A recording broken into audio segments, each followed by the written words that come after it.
Aditya Degree Colleges, leading companies low 10,000 plus placements with 13.5 lakhs highest package.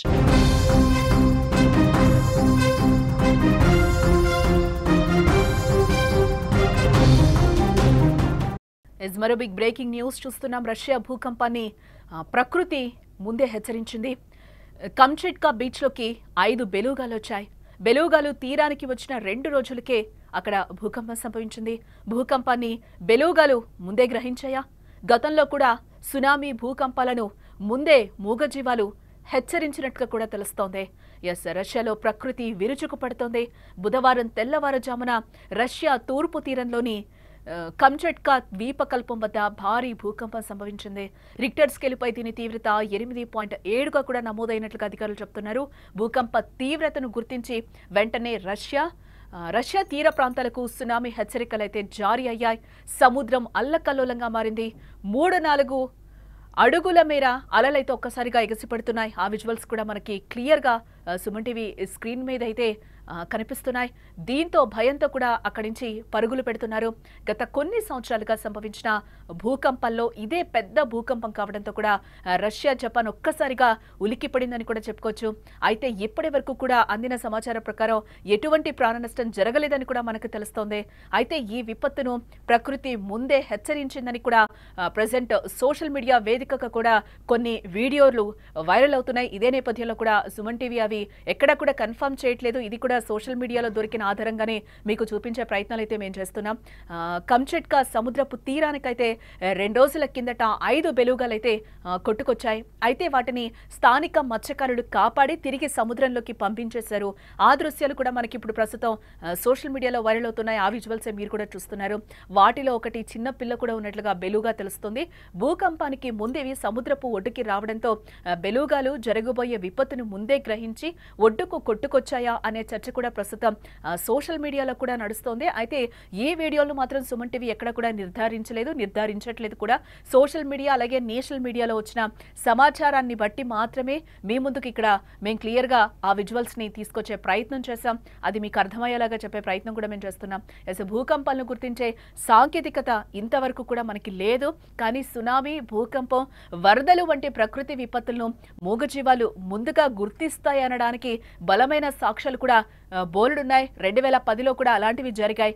గతంలో కూడా అవి నిజమయ్యాయి. కుక్కలు, కొన్ని జాతుల చేపలు, అలాగే ఏనుగులు, ఆవులు, టోడ్లు మరియు పిల్లులు వంటి జీవులు కూడా భూకంపం యొక్క ప్రారంభ సంకేతాలను ముందే పసిగడతాయనే ప్రచారం అయితే మనకి తెలుస్తుంది. రీసెంట్గా మనం చూస్తే బలూగాలు బయటకు వచ్చినప్పుడు కూడా ప్రకృతి విపత్తులు సంభవించే అవకాశాలు ఉన్నాయి అని కూడా ఒక రకమైన హెచ్చరికలు అయితే జారీ అయ్యాయి.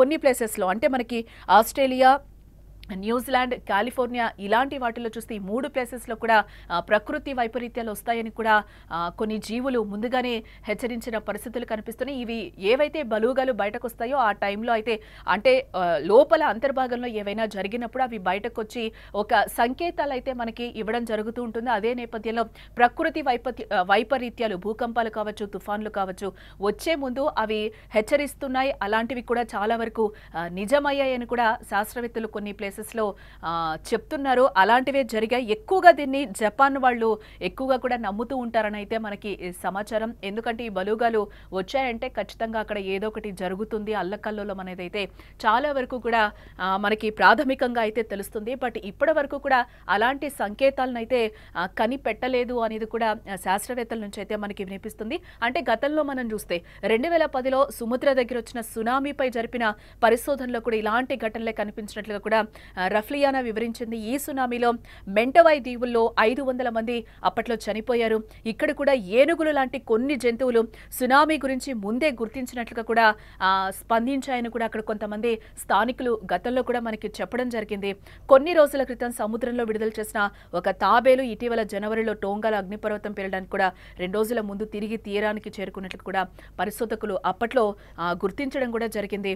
అలాగే సహజ విపత్తులకు ముందు జంతువుల ప్రవర్తన గురించి చెప్తున్నా ఇలాంటి ఘటనలు ఇప్పుడు కొందరు శాస్త్రవేత్తలు రాబోయే ప్రకృతి వైపరీత్యాల గురించి కూడా జంతువుల్లో అంతర్లీనంగా ఒక హెచ్చరించే వ్యవస్థ ఉండవచ్చని దానిపై కూడా పరిశోధనలు అప్పట్లో 2010లో జరిగిన ఇన్సిడెంట్స్ కి సంబంధించి అప్పుడు రకరకాలుగా స్పందించడం కూడా జరిగింది. అట్లాంటి ఒక టెక్నాలజీని తీసుకురావాలని కూడా గతంలో శాస్త్రవేత్తలు చాలా వరకు కూడా చెప్పిన సందర్భాలు కనిపిస్తున్నాయి. అంటే తరచూ ప్రకృతి వైపరీత్యాలు సంబంధించే చాలా ప్రాంతాల్లో ముందస్తు హెచ్చరిక వ్యవస్థలు అయితే ఇప్పటి వరకు లేవు.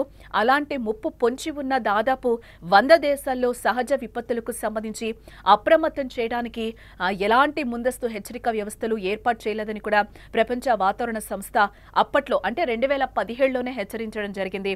అంటే సహజ విపత్తుల నుంచి ప్రాణాలు కాపాడుకోవడానికి జంతువులు మనుషులకు ఒక ముందస్తు హెచ్చరిక వ్యవస్థను అందించగలవా అనేదైతే అప్పట్లో కూడా శాస్త్రవేత్తలు ఇప్పుడు కూడా అంటే ఒక పెద్ద ప్రశ్నగా కూడా ఇక్కడ మారిందని చెప్పుకోవచ్చు. అంటే రీసెంట్గా కూడా మనం ఒక ప్లేస్లో చూసాం, కుక్క కూడా బయటకు వచ్చి బాగా అరుపులు అరిచిన సందర్భంలో ఆ ఇంట్లో వాళ్ళందరూ ఆ చుట్టుపక్కల వాళ్ళందరూ కూడా బయటకు వచ్చి చూస్తే వాళ్ళందరూ ఒకసారి రాగానే ఆ ఇల్లు కూడా ఒక్కసారిగా కూలిపోయిన సందర్భం అయితే మనకి కనిపించింది.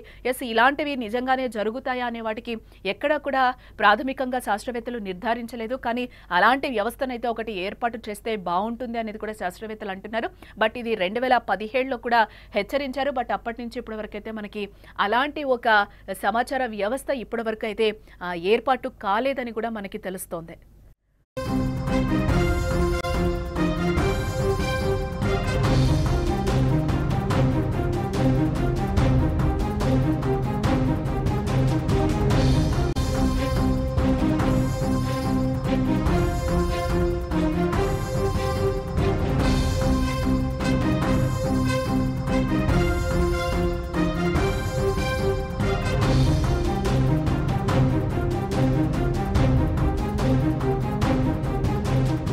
ఎస్, అంటే గతంలో కూడా మనం చూడండి, అంటే రీసెంట్గా 2025 మేలో కూడా మనం చూస్తే అంటే తమిళనాడులో డూమ్స్డే ఫిష్ కూడా బయటకు వచ్చింది. ఆ సందర్భంలో కూడా డూమ్స్డే ఫిష్ బేసిక్గా అది బయటకి రాదు సముద్రం లోపల నుంచి కూడా.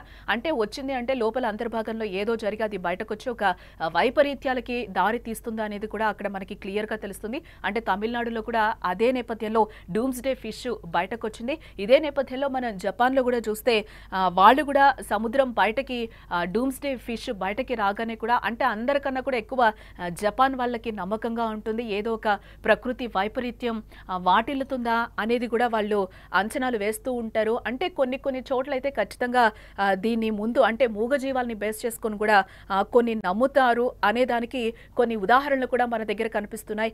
అందులో భాగంగానే ఆస్ట్రేలియాలో కూడా మనం చూడొచ్చు. ఆస్ట్రేలియా, అలాగే న్యూజిలాండ్, కాలిఫోర్నియా, అలాగే ఇండియాలో కూడా ఒకసారి ఈ విధంగా డూమ్స్డే ఫిష్ బయటకు వస్తే అందరూ కూడా భయపడుతూ ఉంటారు. అంటే ఏదో ఒక ప్రకృతి వైపరీత్యాలు సంభవించే అవకాశాలు లేకపోలేదు అన్నట్లుగా కూడా గుర్తిస్తూ ఉంటారు.